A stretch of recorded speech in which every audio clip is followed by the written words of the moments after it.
Walking the Sorry. I was just listening to a little Led Zeppelin there. Yes, I was. That's what I was doing. I was listening to Led Zeppelin. How's everybody doing tonight? Don't forget to hit like and make sure if you don't have notifications on, turn notifications on. All right, I moved things. So my screens are all in different spots. So if I'm looking at different areas, it's because I moved things. My chat's right here now. So my chat's here. So if you chat, I'll see it a lot easier as opposed to being over here. My monitor screen is now over here, so I can't see. Normally I was able to see what I'm doing, but now I can't, so screw it. So it's over here. I've got my teleprompter wired now as opposed to using coat hangers. I swear I was using coat hangers to dangle it. Now it's dangling using steel cable. I don't know if it's any safer. It just looks neater or less precarious. I moved my monitors closer, so hopefully it works better. Okay? There you go. So, guess who's the new director of the Columbus Music Commission? Uh-huh.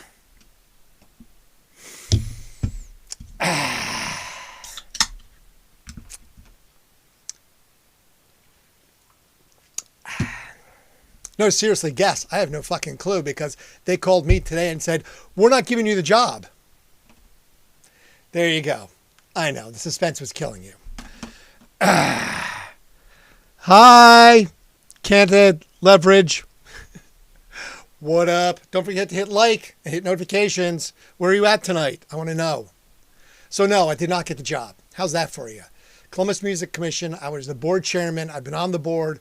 I know music in Columbus, but what? No. I got called today by the agent and said, yeah, well, we found other candidates. I'm like, oh, well, thanks so much for calling and letting me know. At least you did that.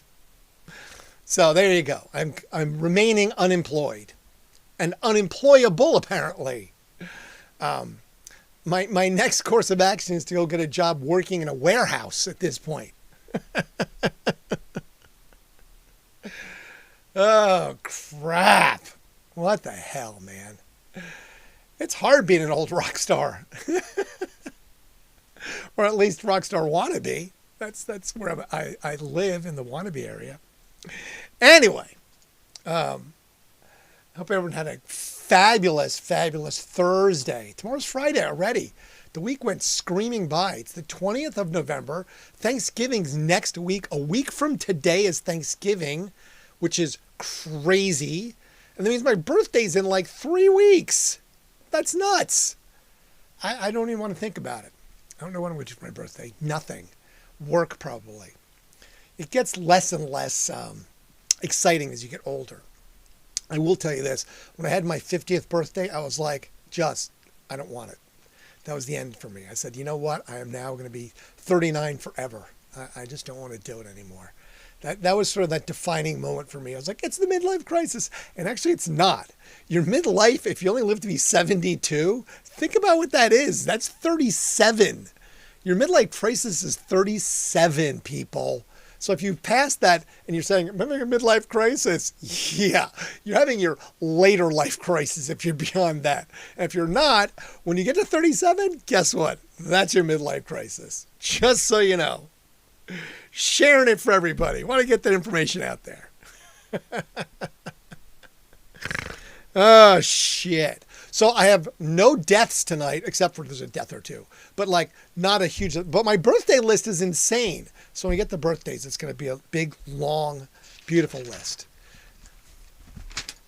Episode 173. Now remember, it doesn't have to jump in and like, oh God, no. Every episode is brand new. So episode 1 is the same as episode 173, is the same as episode 200. So you're not missing anything. It's going to be a mix of rock, history, trivial notes, entertainment, and TV actor stuff. So that's it. And as I find stuff along the way that I find to be appealing throughout the day, sure. My picture today, if you saw the picture, was a dumpster I went by and it said, shrimp is bugs. I was like, what? I had to stop and take a picture because it's random. It's not like it's even near a food place. That was the thing. It's like in an alley on campus. I was like, shrimp is bugs. All right. Someone spent the time to spend all this effort and put shrimps on a dumpster. I found it entertaining. I'm sorry if you didn't. All right. 1958 we'll start with.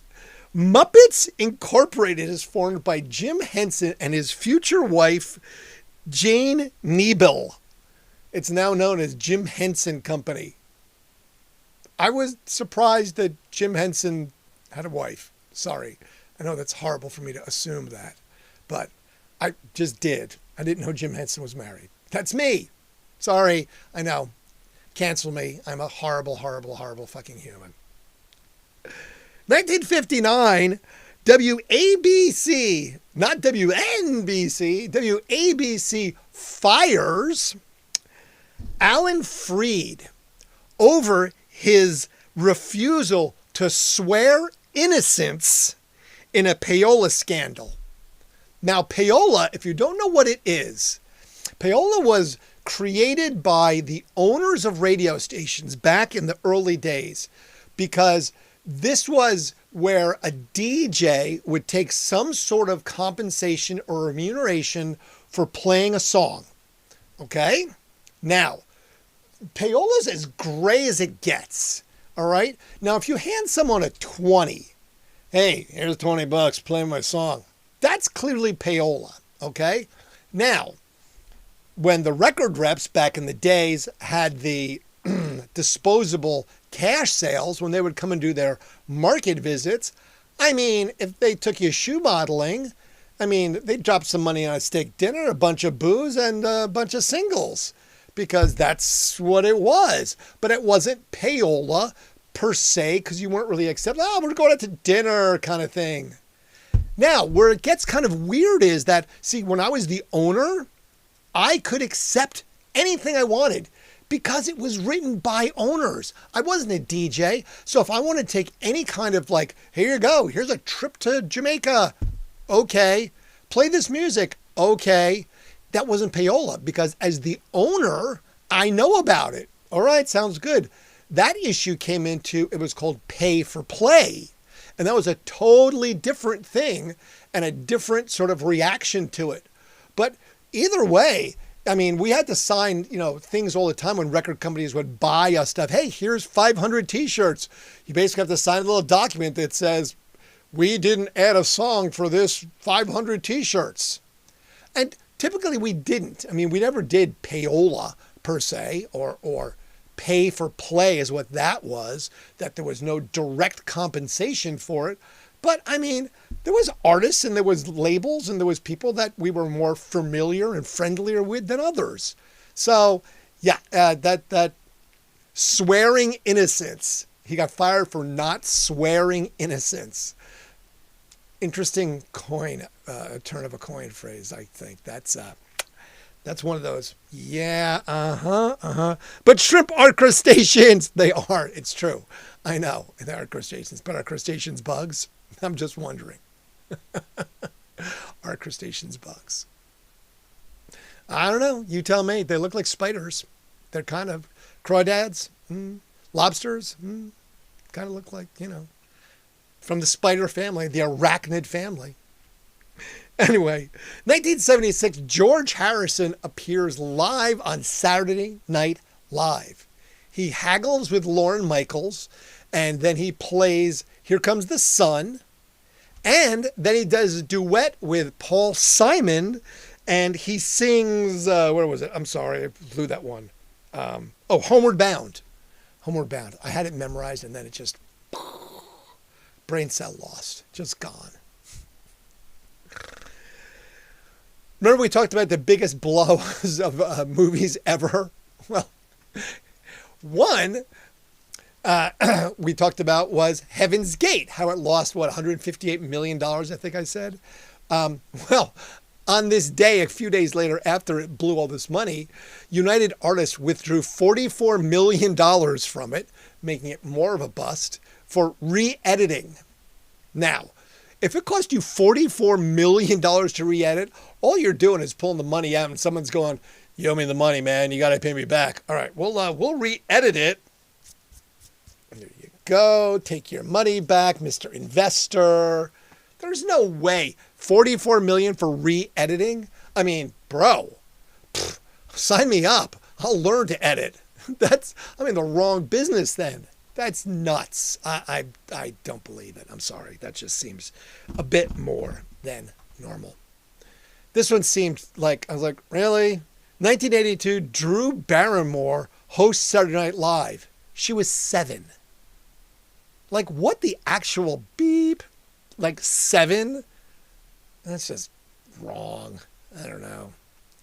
I find it to be exploitive. I don't care how hip you are as a 7-year-old. That's just weird.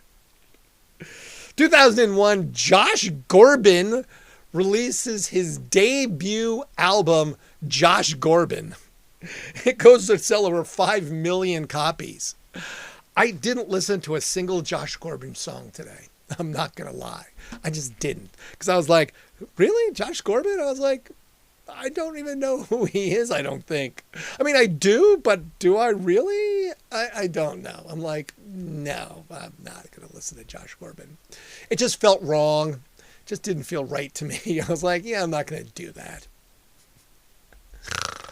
Anyway, 1981, 44 years ago today, AC/DC releases their follow-up to Back in Black.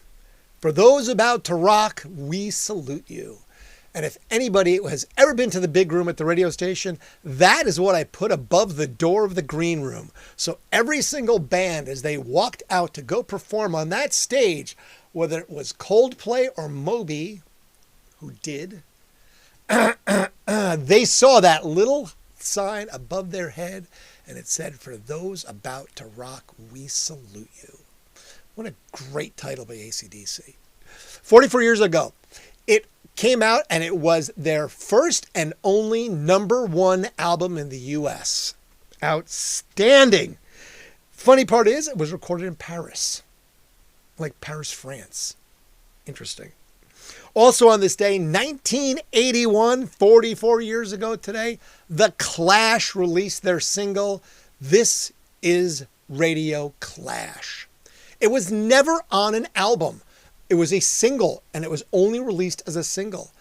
It was a huge hit, and it made radio play for 40 years. People still play it. We used to play This Is Radio Clash. Well, that was 42 years because it's been 2 damn years since we've been gone. It did finally come out on a compilation disc. When it was available, it came out on a 7-inch vinyl and cassette. I mean, right, 1981, that's what we had. We had cassettes and those things. Vinyl. Who knew, right? All right, we're going to go backwards now to 1955. The song that changed popular music, Rock Around the Clock by Bill Haley and his Comets, went to #1 on the UK singles chart. The song was used under the opening credits of the film Blackboard Jungle, and the song has entered the charts 6 more times until 1974. So meaning 54 it was released, and nearly 20 years it went back onto the chart 6 times, which is kind of crazy. I guess because, as you would jump into things. I mean, what? Rock Around the Clock? I mean, that was the opening for Happy Days. They said the movie that Blackboard Jungle. I mean, how many times has that been in a movie? I mean, a lot. I mean, many, many. 1955, Bo Diddley appeared on the Ed Sullivan Show. He was supposed to do 16 tons, but when he appeared on stage, he said, I'm not going to do that. I'm going to play what the hell I want. So he went and he sang Bo Diddley. Yeah, that was the last time that Ed had him on the show. He was banned forever. I guess he didn't screw around with Ed Sullivan back in the day. He wielded a bit of pole there. He had some BDE going on. And yeah, he was like, nope, that's it. No more Bo. Bo go, no. No, no, no. 1961, Bob Dylan. Ugh, Bob Dylan again. He started recording his debut album over 2 days at the Columbia Record Studios in New York City. All right, old Bob Dylan's okay. Some of the new stuff, I was like, I did not listen to Bob Dylan, though, tonight. The Supremes had a number one hit with their single Motown production. It was their sixth single with the Motown production team. I Hear a Symphony. I was going to listen to it, but I didn't. I was like, all right. Because I went and listened to You Keep Me Hanging On by the Supremes that went to number one in 1966. That last one was 1965, by the way. It went to number one on the singles chart. You Keep Me Hanging On. It was the group's seventh number one, and it spent 2 weeks at the top of the chart. It was also number 8 in the UK. Now that I did listen to, because I was like, that's a good song. You Keep Me Hanging On. I listened to a bunch of like really eclectic, weird songs tonight. This one as well, because I had to make sure. I was like, yeah, I know this song. In 1967, the Los Angeles psychedelic rock band Strawberry Alarm Clock was number one in the U.S. singles chart with Incense and Peppermints. Now, at first I was like, do I know that song? But it's like, dun, dun, dun, dun, dun, dun, dun, dun, dun, dun, dun, dun, dun. So you've heard it. If you've listened to any old stuff, you've heard Incense and Peppermints. I was like, oh yeah, okay, I've heard that song. I listened to it briefly. I didn't listen to the whole thing. But anyway, when they're recording it, apparently the band didn't like the lyrics. So the lead singer said, you know what? I'm just not going to sing this song. So they had a friend, this guy, Greg Munford, who was just somebody's friend who was attending the recording session as a visitor, sang it. Just some dude. Hey, bro, you know what? I don't want to sing this. How about, can you come in here and sing this song for me? I just don't like the lyrics. Now, is that a one-hit wonder? I'm going to say yes. Maybe not for the song or for the band, but for Greg Munford. I mean, if he had never sung before and he went on to be a number one song, yes, I'm going to give him the one-hit wonder stamp for Greg Munford. I just think bizarre. Speaking of disasters in the box office, apparently in 1968, the Monkees released a film in 6 cities. The reviews were harsh, and the picture was a box office disaster. The name of the movie was Head. I have got to find some of these movies. I got to find 200 Hotels by Frank Zappa, and I definitely have to find the Monkees movie Head. I mean, I don't even want to go there. Like, what theater was going to this? Was it like old dudes in trench coats going to show up? Like they would see some monkey head. What? What the fuck? Seriously, who writes this stuff? And why, in fact, would you, like, man, I don't know. I just think sometimes, I always hearken back to, the old original marketing classes, like the Nike shoe Incubus. It didn't sell. Well, because there's a women's running shoe, and the Incubus was a demon that raped women in their sleep. Duh. Nova. It didn't sell well in Italy. Yeah, because Nova in Italian means no go. So your car is called the no go? What the hell? And my favorite of all time has to be the Blue Jackets here in Columbus, Ohio, that launched their Cannon boomer, what looked like a bong or an old man's cock and balls, shooting t-shirts out of it. Like, again, somebody had to say, it's great, boss. I mean, I would have been like, I'm sorry. I got to say it. It looks like an old man's, right? So, I don't know. All right, the Monkees Head. Harsh, and the picture was a box office disaster. Shocking. I'm just shocked.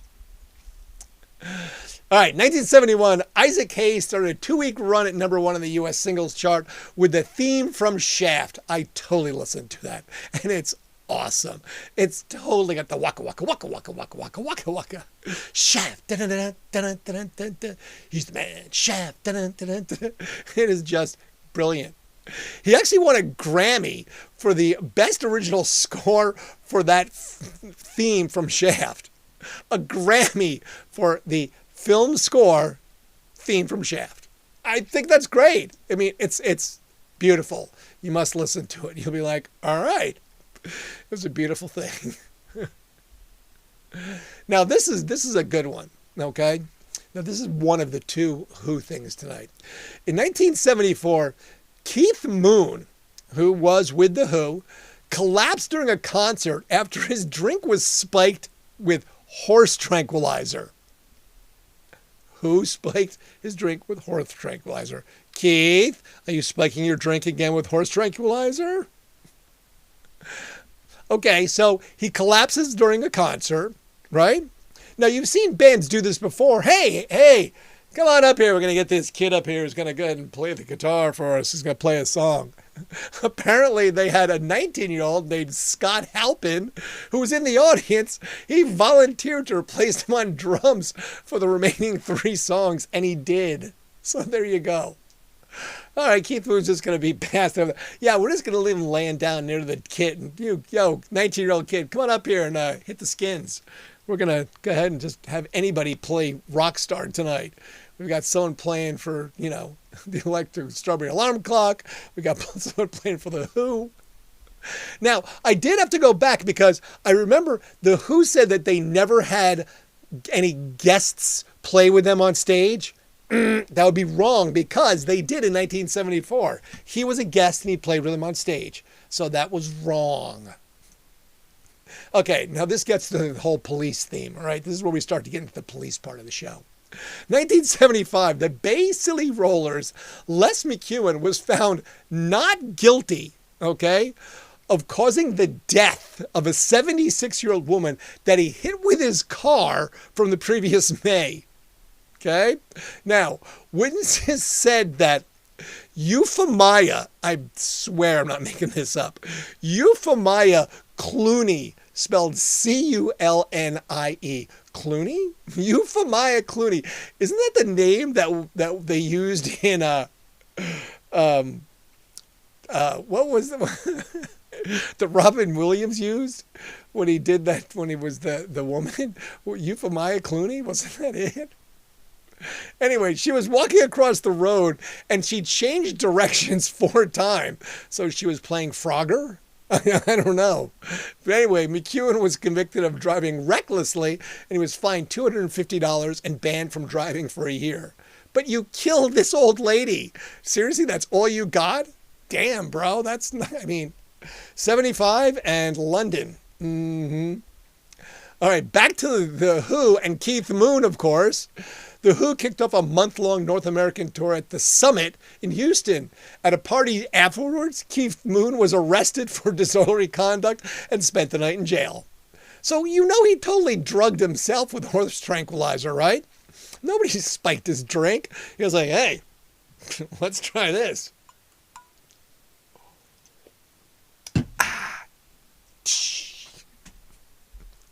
I'm just saying. It just seems that way to me. Well, Now, speaking of bad things happening, this is the one of 2 Michael Jackson stories. In 1984, on the 20th of November, a large crowd of fans watched the unveiling of the Hollywood Walk of Fame star for Michael Jackson in front of Mann's Chinese Theater in Los Angeles. Jackson became star number 1,793 on the famed walk. Remember, that's 1984. Because, let's see, I believe we go to 2003. Oh, how time changes, where Michael Jackson flew to Santa Barbara to be arrested by the police. He was seen in handcuffs being taken into the police station. The singer had his mug shot and fingerprint taken before being freed on $3 million bail for what? Allegedly abuse of a 12-year-old. Oh, Michael, what are you going to do? I'm just saying. Back to 1991, the Rolling Stones announced they'd signed a $30 million deal with Virgin Records to make 3 albums over 6 years. $10 million an album. Not too shabby, Scabby. I'll do that. I'll find songs that I'll sing that are other people's songs that'll go to number 1. I'll have a one-hit wonder, and I'll take the $30 million. Thanks so much. 1995, the Beatles released their Anthology 1. It featured 60 tracks, including the track Free as a Bird, a song originally composed and recorded in 1977 as a home demo by John Lennon. In 1995, the studio version of the recording incorporated contributions from Paul, George, and Ringo, and was released as a single by the Beatles in 1995. Now, this I found to be funny and unfortunately probably true. And it's even best because it was done by, ready for this one? Ohio University, OU. In 1998, a study comparing noise levels of rock music found that older people rated rock music much higher on a loudness scale than young people. Turn down that damn music! The researchers carried out by Ohio University, OU, in Athens, Ohio, tested people aged 18 to 21 and people ranging in age from 51 to 58. The study asked participants to rate the loudness of rock music played at 9 intensities ranging from 10 decibels to 90 decibels. 90 decibels is pretty loud, just so you know, okay? If you're listening to music at 90 decibels, your ears are going to be ringing later. I'm just telling you. FYI. Participants listened to Heartbreaker by Led Zeppelin for 10 seconds at different intensities. At each intensity, the older subjects gave the music much higher numerical ratings based on loudness than their younger subjects. So, Mrs. Doubtfire, by the way, yes, you're right. It is Mrs. Doubtfire. Thank you. Brain fart. Yes, I was like, was it Euphemia? Wasn't that the name of Mrs. Doubtfire? But yeah, okay, so I still listen to really loud music, okay? Like, I was in the car today, and I was listening to the Ramones, and then to Dead Kennedys, and some Oasis, some Manchester Organ, and I was listening to it loud. I mean, the thing goes up to 50, and I had it like 45. So, I mean, my ears are ringing a little bit now, but they always ring. I have tinnitus. So I don't know, maybe it's because I'm deaf, it doesn't seem loud. If you had perfectly good hearing, maybe if you're older, like, turn down that noise, you damn kids. But yeah, for sure, I definitely still listen to loud music, and it definitely seems louder, but, you know, it's not like I'm like, oh, I can't handle it, it's too loud. I mean, that's just me. 2001, Madonna.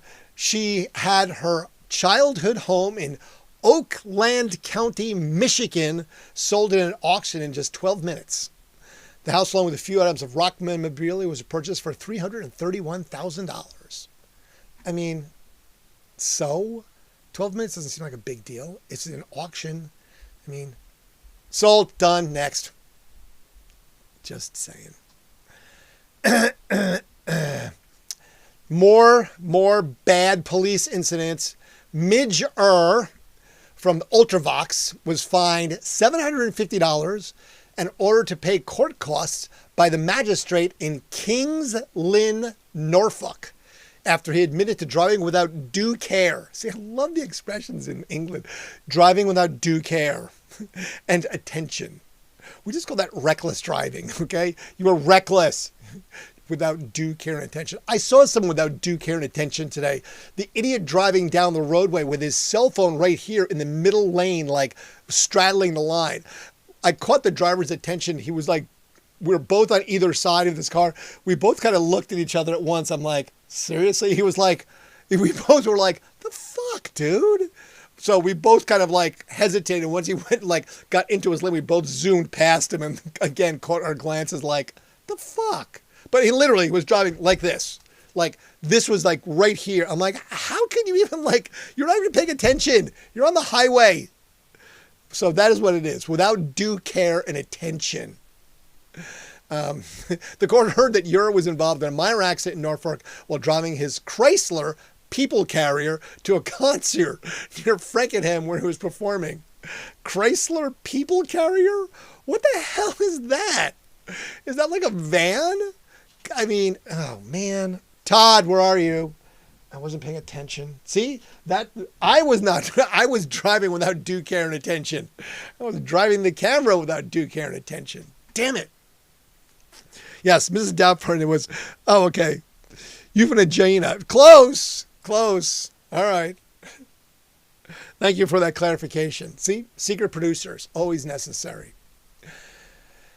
All right. And this is why I said, fight me on it, Liam Gallagher. 2004, Oasis singer Liam Gallagher was fined $55,000 after a fight in a German hotel. Okay? $55,000 for a fight. Gallagher was arrested along with drummer Alan White and 3 other members of the band's entourage after the brawl in Munich in December of 2002. Gallagher lost 2 of his front teeth in the fight, which led to the band's abandoning their German tour. I was going to Google and I didn't get a chance to. I need to see how many times both Liam and Noel have been arrested. They're definitely getting up there with like the Rolling Stones and drugs. Man, Liam is like a barroom brawler and so is Noel. But Liam seems to be like, every other story is like, yes, drunk in a bar. Yes, fighting in a bar. Yes, drunk fighting in a bar. Knocked down his 2 front teeth? Bro, that's a brawl. You lose teeth. I'm just telling you. Wow. That's why I said shrimps are bugs. Shrimp is bugs. Fight me, Liam. Disagree with that. 2005, Robbie Williams smashed the Guinness Book of World Records by selling more than 1.6 million tickets for his 2006 world tour in one day. Yeah, but Taylor Swift sold like 1 billion, so I'm not even going to go on with that one. Do I need to? No, I don't. Robbie, you lost. That was too long ago. In 2007, and again, this is just shady. 2007, Tom York from Radiohead admitted he was among the thousands of people who paid nothing to download his latest album. Basically, he said, look, all I'm doing is shuffling money from one place to another. It's just my money. So I'm moving it from, one pocket to the other pocket. So why should I bother paying for it? Seriously. I mean, right? Why would you? I would pay what? $8 and I get back what? 2? So it's like gambling with no chance of winning. According to a survey though, 3 in 5 people said they paid nothing for it at all. York also said that no one was allowed to have the copies of the master recording in case it was leaked beforehand.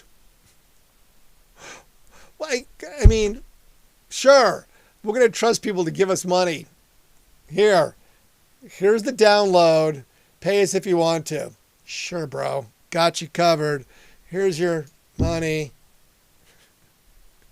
I think that's why now, like, if you go to, like, Starbucks, before you even get, they're like, okay, they, like, turn the tablet with the tip ready to go. And there's, like, is there an option to not tip?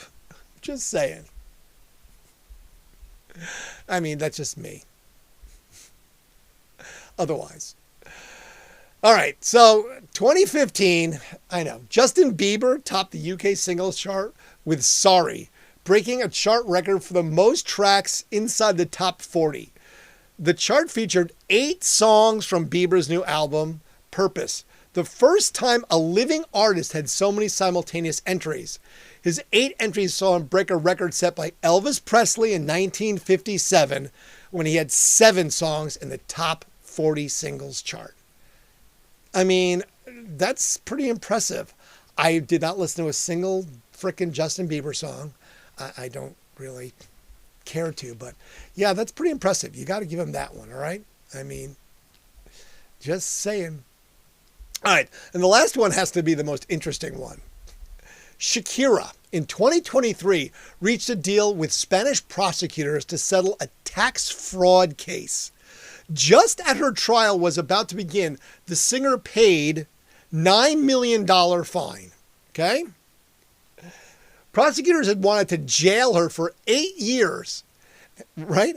And ready to fine her $27 million if found guilty.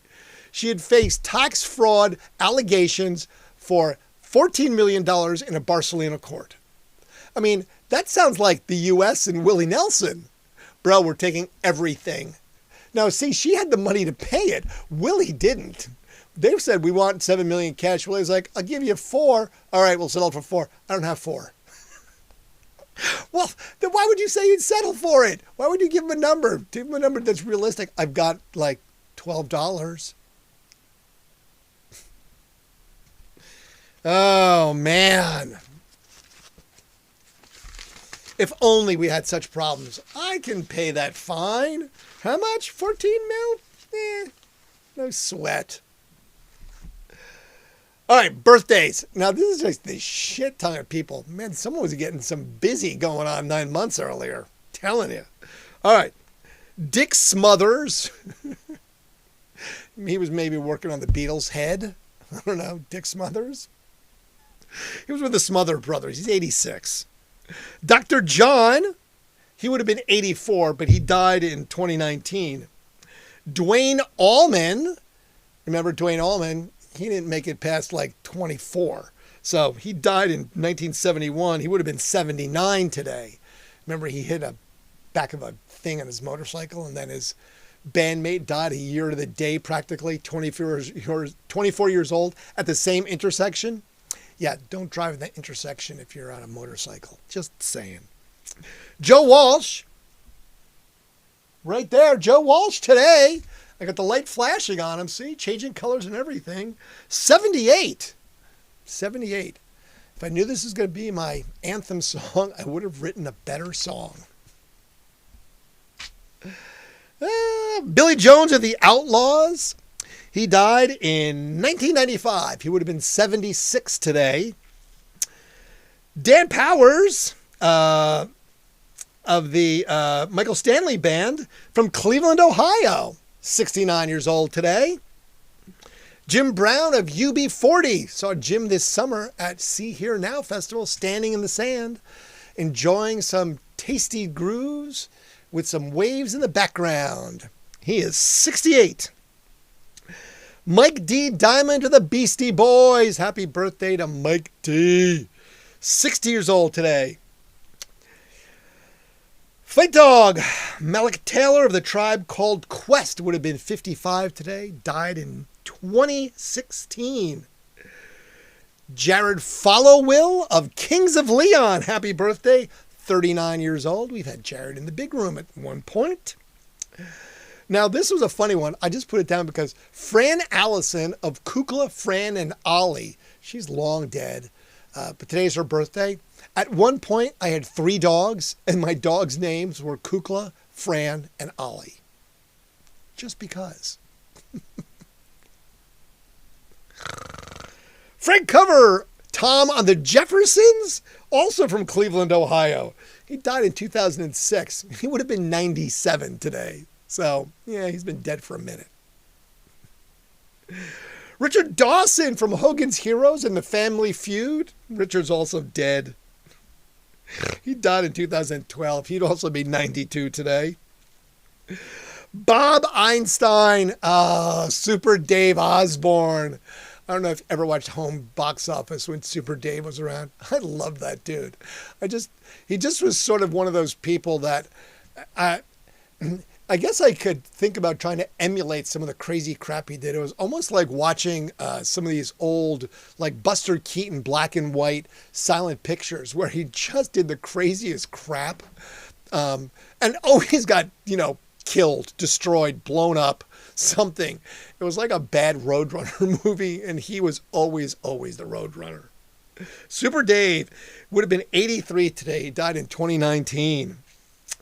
Roger Bumpus, 74 today. Who the hell's Roger Bumpass, right? It's Squidward. Who knew? Squidward's voice is by a 74-year-old guy, so there's still hope for me. I can still have hope. funny, Squidward. Bo Derek of the 10 fame. You know how old she is today? I mean, ironically enough, she's 69. Sorry, I know. And last, Joel McHale of Community is 54 today. And like I said, I had no deaths. I didn't find a whole bunch of deaths, so I just avoided them altogether. I didn't really see any. And there it is, Super Dave Osborne, the Velcro suit classic. Yes! Yes, Super Dave. I loved Super Dave. He was just always, I loved the stunts he did. Because, again, it was like Spy versus Spy. He always got smashed, crashed, killed, whatever. And he was always like, I'm fine. That's what I'm going to strive for. I'm going to become the new Super Dave. How's that sound? I think I have videos of me falling down a flight of stairs. It's not really me, but I did fall down the flight of stairs. I just recreated it. I wound up dislocating my shoulder, having to have surgery on it a few years later. It was at the radio station. It was like 4 o'clock in the morning. I was carrying a bunch of crap. I missed a stair and I wound up at the bottom of 8 of them. Knocked myself out cold. Dislocated my shoulder. When I woke up, I was like, kind of feeling like making sure I'm okay. When I go to it here, I'm like, I'm not okay. Shoulder was completely out of the socket, up above my head, like back here somewhere. Kind of rolled and put it back in, but yeah, it was the end of that one. Tore the ligament and everything else on it, so I had to go get the whole rotator cuff repaired a couple of years later. It wasn't the first time I dislocated my shoulder, just so you know. If I ever told you this story, the first time I did it, my dad, we talked about my dad. My dad was blue-collar dad, okay? I didn't have G.I. Joes because those were dolls kind of dad. Captain of the football team, Navy guy, was in the Philippines, Korean War, all that stuff, okay? Fell off a bicycle. Dad would sit in the front of that window reading the New York Times, drinking his martini every day. That was sort of his routine. He came back. He worked for the city. drove an unmarked police car, because that was his company car. So it was always an unmarked police car parked in front of my house. But crashed on a bicycle, like wrecked. All my friends were like, dude, oh! And my arm was out, like dislocated. I still have scars from it on my wrist because it literally was down to the bone. My dad just folds the paper, sets it down, walks outside, walks right up to me, just kind of looks at me, grabs both shoulders, and it's kind of like harumphs me, and shoulder was back in. He's like, go back to play. That was my dad. And I did. It was sort of like, okay, I guess, sure, I guess they go back to play. It hurts still, but, you know, he was not one like, oh my God, you're injured. Like, nah, rub a little dirt in it, Johnny, you'll be fine. They made us a little tougher back then. Anyway, all right, so that was my new setup. I've got my lights adjusted. I've got the Death Star lit properly. I can see comments a little better because I can almost read it. I need to move this higher. I wish the comments would be toward the top and not the bottom. I'll complain to YouTube about that. I'm sure they'll get right on that for me, right? Sure. No problem. Tomorrow's Friday. TJIF. Thank God it's Friday. I got lots of paint in my hair today. I wore a Tyvek suit, you know, those white suits, looks like I'm making crystal meth, with a hood and everything. And I was sweating so bad that I took it off. And the minute I took it off, I was rolling. It was like drip, drip, drip. I'm like, seriously? Like, I had a drip in my eyebrow and 2 drips in my hair that I had to like then go into the kitchen of this house and like soak my hair to get this white paint out. It was not great. I was not excited about it. And then when I showered, I found that I didn't get it all because my hair was all clumpy. So taking a comb through it was like, Not that you care. I'm just, I'm oversharing. It's what I do. All right? I overshare. That's what I do. I'm an oversharer. Anyway, that's it. That's the stuff. That's the good stuff. Please hit likes. I see 4 likes. Woo! Awesome. Thank you. Thank you for your comments. Make sure you hit notifications so you know when I'm doing this. It's usually 11 o'clock at night because that's when I get done. If I could do it earlier, I would, and I'm sorry, and I apologize if you can't listen to it live. Um, but it's just, this is when I get done. It's the only time I can get home and actually do this stuff. You know, I got, work stuff and a couple hours of prep for this thing and all that stuff. So, sorry, such is life. Besides that, have a stupendous Friday. I'm going to, I promise, because I'm just going to work all day. And I think I'm going to treat myself and actually eat lunch tomorrow. I never eat lunch. So I may actually eat lunch tomorrow. And get ready for Thanksgiving next week. We're going to have to do something special for Thanksgiving. I don't travel for Thanksgiving, so I will be here, probably in a food coma by the time I do the show on actual Thanksgiving. But I'll have to do something special for Wednesday and Thursday, a week from tonight. So I'll think about that. I'll make some sort of a turkey reference or something. I don't know. Anyway, have yourself a stupendous Friday. Hopefully I'll see you again tomorrow night, and we'll do this again, but completely and absolutely and totally different. Until then, be well, take care of everybody, and don't hold your cell phone in your hand when you drive, all right? Just put it in your lap like everybody else. Thank you. Fading to, I don't know what tonight. What are we fading to tonight? Mauve? Fade to mauve. There it is. Mauve.